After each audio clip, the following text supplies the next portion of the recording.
Course Plus. Expressway to elegant career. Practical stress-busting secrets. If you take a look around at the world, you'll see that stress, tension, and anxiety impact just about every single one of us, regardless of who admits it or not. Let me ask you a few questions. Have you been late to work recently? Did your boss come in and give you crap because he's in a bad mood and you're an easy target? Did you get loads of work dumped on you by others, causing you more stress?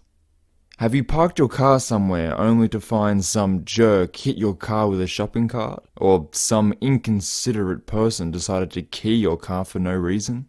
Have you had to deal with rude customers or people in life, and they've made you feel lousy about yourself through the process? Have you been bothered by bill collectors or other debts that are nagging you day in and day out? Are you feeling overwhelmed all around in many different aspects of your life? If you answered yes to any of those, you're not alone at all. Unfortunately, whether you approve of it or not, the world is definitely not a fair place. And in many cases, it's not a nice one either. Some even think that it's becoming worse as years go on. So, why is that? Well, to put it simply, our lives are growing more fast-paced and action-packed, and because of that, most of us aren't able to learn just how to cope with it. After all, nobody really teaches us how to deal with stresses or daily life. In a way, we're just left to power through the issues and drama of every day, all on our own. It doesn't matter what religion, race, gender, age, or anything that you are. Stress and anxiety hits all of us, and we all deal with it in different ways. There's certainly no shortage of books on the matter and topics of dealing with stress and anxiety. Many even look to the teachings of the Dalai Lama for guidance. In one of his books, he addresses the question of how do we solve the great atrocities and wars that we face in today's society? To which he simply responds with, "I do not know," and leave it at that. One of the points he proceeds to discuss is that there's no simple and straightforward answer to this kind of question. This is because most of the major wars were due to one consequence that unfolded into another and so on, until it compounded into a situation where nobody is truly in control and there's no answers to the issues that have risen. Plus, at that point, nobody really knows why the whole thing started in the first place. But how can this happen? How does it get to this boiling point?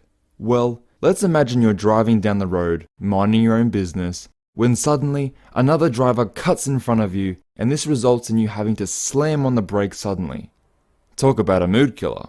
Your initial reaction might be to simply curse the other driver under your breath and continue driving. But what if you were already having a lousy day? Maybe you lost your job, or you had a disagreement with your significant other. Maybe the bills are piling up and you're losing your house. Perhaps this is the last straw for you on that day. In this case, you might speed up to the driver, and maybe you'll give him the finger, shout out the window at him, which feeds the altercation. This might end in a car accident or a physical engagement such as a fight. This could escalate into someone becoming severely injured or even death. Then, later one of the family members wants reparations and ends up taking your family or you to court. I know this seems a bit over the top, but it's not far-fetched to believe that things like this happen just about every single day in the world. The reality of it is that you and many others can control the situation's outcome by simply taking control of your emotions and how you feel. By taking steps to remove the stress in your life, or at the very least, controlling it, you'll find yourself to be in a situation where you can better control your reactions to the different scenarios that life throws your way. That's why, in this brief, but hopefully informative course, I'm going to detail just 10 major things that I've found to help reduce the stress in my life. You can use these however you want, apply them in different ways, and adapt them to suit your life the best way they can. If you want to reduce the stress in your life, then strap yourself in and get ready. 10 tips for reducing stress. In this section, I'm going to cover a handful of tips and methods that you can implement into your everyday life, which will help you better deal with stress and even prevent stress from invading into your happiness. Number 1. Breathe deeply. Practice breathing techniques regularly.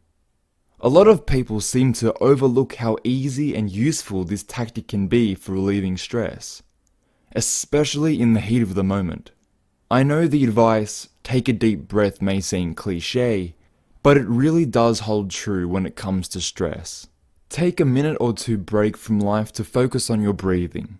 Sit up straight and close your eyes if possible, and put your hand on your belly. Slowly inhale through your nose, feeling the breath of air start in your abdomen and progress its way to the top of your head. Next, reverse the process as you exhale through your mouth. It's been said that deep breathing counters the effects of stress by slowing the heart rate and lowering the body's blood pressure.